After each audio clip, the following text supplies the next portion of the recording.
ਕਹਿੰਦੇ ਵੀ ਕੈਲੀਫੋਰਨੀਆ ਦੇ ਵਿੱਚ ਜੇ ਪੂਰੀ ਦੁਨੀਆ ਪੂਰੇ ਅਮਰੀਕਾ ਦੀ ਗੱਲ ਕਰਦੇ ਜਾਈਏ, ਸਭ ਤੋਂ ਵੱਧ ਪੀਚ ਉਹ ਕੈਲੀਫੋਰਨੀਆ ਦੇ ਵਿੱਚ ਉਗਾਏ ਜਾਂਦੇ ਆ। ਅਗਸਤ ਮਹੀਨੇ ਨੂੰ ਨੈਸ਼ਨਲ ਪੀਚ ਮੰਥ ਕਰਕੇ ਜਾਣਿਆ ਜਾਂਦਾ ਆ।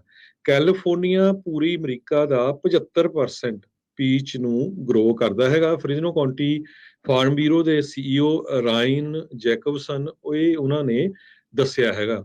According to Farm Bureau, peaches Central Valley ਦੇ ਵਿੱਚ ਟੌਪ ਦੀਆਂ 10 ਕ੍ਰੌਪਸ ਦੇ ਵਿੱਚੋਂ ਇੱਕ ਕ੍ਰੌਪ ਹੈਗੀ ਆ, ਜੋ ਕਿ ਸਭ ਤੋਂ ਵੱਧ ਇਕੋਨਮੀ ਨੂੰ ਤੇ ਵਰਕਫੋਰਸ ਨੂੰ ਕੰਟਰੀਬਿਊਟ ਕਰਦੀ ਆ ਫ੍ਰਿਜ਼ਨੋ ਕਾਉਂਟੀ ਦੇ ਵਿੱਚ।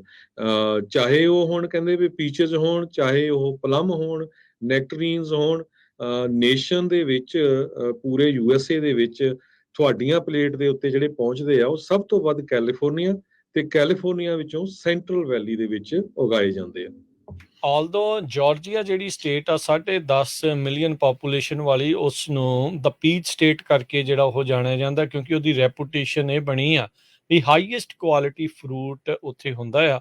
ਪਰ ਜਿੱਦਾਂ ਹਰਜੋਤ ਜੀ ਨੇ ਦੱਸਿਆ ਵੀ ਕੈਲੀਫੋਰਨੀਆ ਦਾ ਪੀਚ ਫਿਰ ਵੀ ਸਭ ਤੋਂ ਵੱਧ ਕਈ ਥਾਵਾਂ ਦੇ ਉੱਤੇ ਜਿਹੜਾ ਉਹ ਪਹੁੰਚਦਾ ਹੈਗਾ ਆ। ਸੋ ਜਾਰਜੀਆ ਕਿਤੇ ਨਾ ਕਿਤੇ ਇਹ ਮਸ਼ਹੂਰ ਹੈਗਾ ਆ ਆਪਣੇ ਉੱਦਾਂ ਪੀਚਸ ਦੇ ਕੁਆਲਿਟੀ ਦੇ ਲਈ। ਕੈਲੀਫੋਰਨੀਆ ਦੇ ਗਵਰਨਰ ਗੈਵਿਨ ਨਿਊਸਮ, ਉਹਨਾਂ ਨੇ ਅੱਜ ਇੱਕ ਉਸ ਬਿੱਲ ਨੂੰ ਵੀਟੋ ਜਿਹੜਾ ਉਹ ਕਰ ਦਿੱਤਾ, ਜਿਸ ਨੂੰ ਇੱਥੋਂ ਦੀ ਜਿਹੜੀ ਲੈਜਿਸਲੇਟਿਵ ਅਸੈਂਬਲੀ ਉਸਨੇ ਪਾਸ ਕਰਕੇ ਘੱਲਿਆ ਸੀਗਾ, SB 57 ਬਿੱਲ।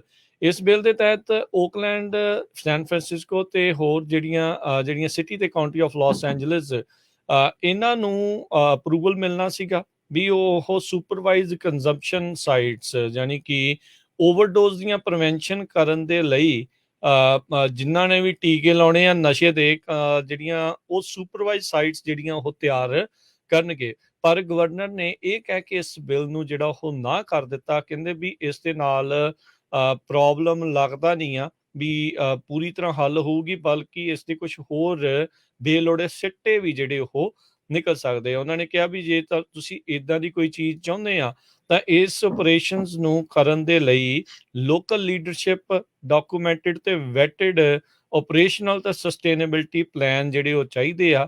ਇਸ ਲਈ ਉਹਨਾਂ ਨੇ ਇਸ ਬਿੱਲ ਨੂੰ ਹੁਣ ਵੀਟੋ ਕਰਕੇ ਵਾਪਸ ਜਿਹੜਾ ਆ ਉਹ ਘੱਲ ਦਿੱਤਾ ਆ।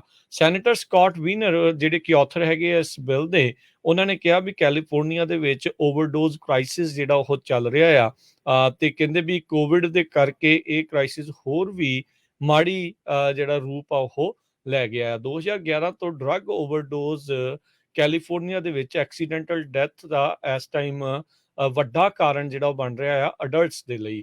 ਤੇ 2020 ਦੇ ਵਿੱਚ ਕਹਿੰਦੇ ਵੀ ਓਵਰਡੋਜ਼ ਦੇ ਜਿਹੜੇ ਰੇਟਸ ਆ ਉਹ ਡਬਲ ਹੋ ਗਏ ਸੀ ਅਮਰੀਕਨ ਮੈਡੀਕਲ ਐਸੋਸੀਏਸ਼ਨ ਦੇ ਜਰਨਲ ਦੇ ਜਿਹੜਾ ਉਹ ਮੁਕਾਬਲੇ।